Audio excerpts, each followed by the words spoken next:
Joseph Rudolf Mengele, si malaikat maut. Halo, selamat datang di channel ini.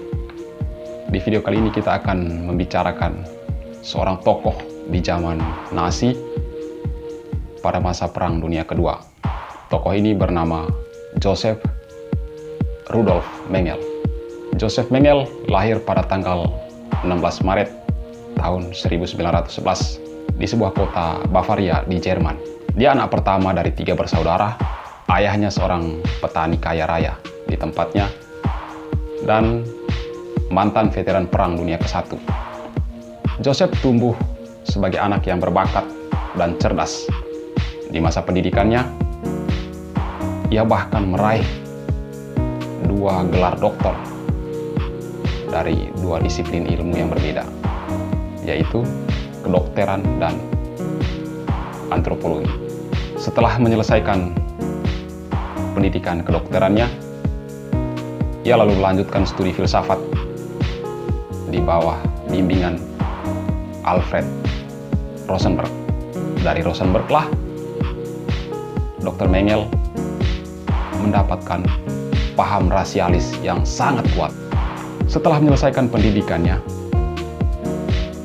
ia bergabung dengan staf peneliti di sebuah institut biologi keturunan dan ia dipromosikan sebagai kapten, lalu diberi tugas sebagai dokter di kesatuan elit militer Nazi. Pada tahun 1943, dalam karir politiknya, Dr. Mengele meminta izin kepada Hitler untuk ditugaskan di Auschwitz. Permintaan ini akhirnya dikabulkan oleh Hitler dan dia diberi jabatan sebagai kepala dokter di Auschwitz. Auschwitz adalah nama sebuah barak tua militer milik Polandia yang pada waktu itu dikuasai oleh Jerman. Auschwitz adalah nama untuk mengidentifikasi 3 kamp konsentrasi milik Nazi. Di kamp konsentrasi inilah rakyat Yahudi dan ras non-Arya lainnya dipekerjakan secara paksa dan dijadikan sebagai objek eksperimen. Dan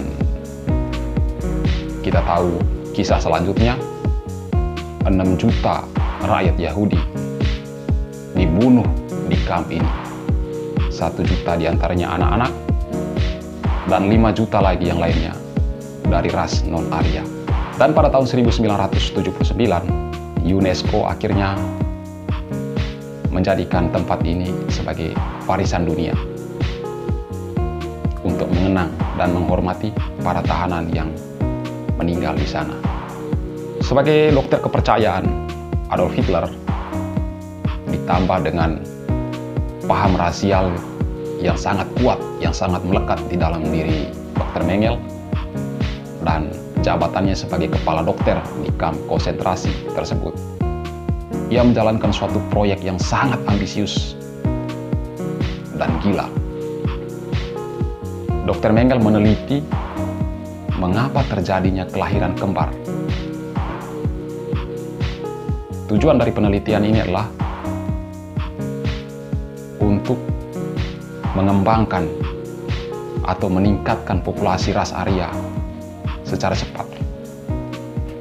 Jadi kalau misalnya ada 100 juta pasutri masyarakat ras Arya, dengan membuat program kelahiran bayi kembar, maka dari 100 juta pasutri ini dalam 1 tahun mereka bisa melahirkan anak dengan jumlah 200 juta. Jadi bayangkan kalau dalam 2 tahun mereka melahirkan 2 kali, maka 2 kali lipat jadi 400 juta jiwa.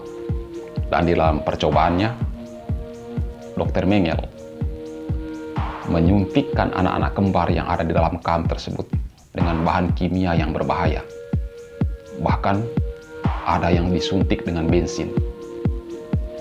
Tidak sedikit dari anak-anak itu harus meninggal, bahkan mereka dimutilasi. Dan kalau salah satu dari kembaran itu meninggal, maka satunya dibunuh di situ dengan cara disuntikkan obat kimia tepat di jantungnya. Dr. Mengele juga membuat suatu percobaan yang lain yang tidak kalah gilanya. Dia menjahit punggung anak-anak kembar ini, tujuannya untuk menciptakan bayi kembar siam. Jadi kita tahu bahwa kembar siam itu suatu kejadian yang alami dan itu terjadi di dalam tubuh. Tapi Dr. Mengele berpikir bahwa itu bisa diciptakan secara sengaja di luar tubuh. Dan para tahanan yang warna matanya lain dari kebanyakan, mereka itu dibunuh lalu dicungkil biji matanya. Diambil biji matanya, dibawa ke laboratorium untuk diteliti. Kisah yang membuat Dr. Mengele akhirnya dijuluki sebagai malaikat maut adalah ketika ia diberi tugas untuk menyeleksi tahanan yang masuk ke dalam kamp konsentrasi. Jadi ada tahanan yang dibawa ke kamp konsentrasi. Sebelum mereka masuk, mereka melewati suatu tahap seleksi. Di situ Dr. Mengele menseleksi siapa yang boleh masuk ke dalam kamp, menderita dan mati di sana, dan siapa yang langsung mati, langsung dikirim ke alam maut. Jadi tugas ini secara tidak langsung Dr. Mengele diangkat menjadi Tuhan untuk menentukan mati dan hidupnya seseorang. Itu sesuatu yang sangat mengerikan sekali. Dan setelah Perang Dunia Kedua berakhir, Dr. Mengele akhirnya melarikan diri ke Amerika Selatan, ke negara Uruguay, lalu dia ke Brasil. Dalam pelarian tersebut, Dr. Mengele menyamar sebagai dokter hewan. Itulah sedikit kisah dari seorang tokoh yang sangat bengis, yang hidup di zaman di mana sejarah manusia dibuat sangat gelap.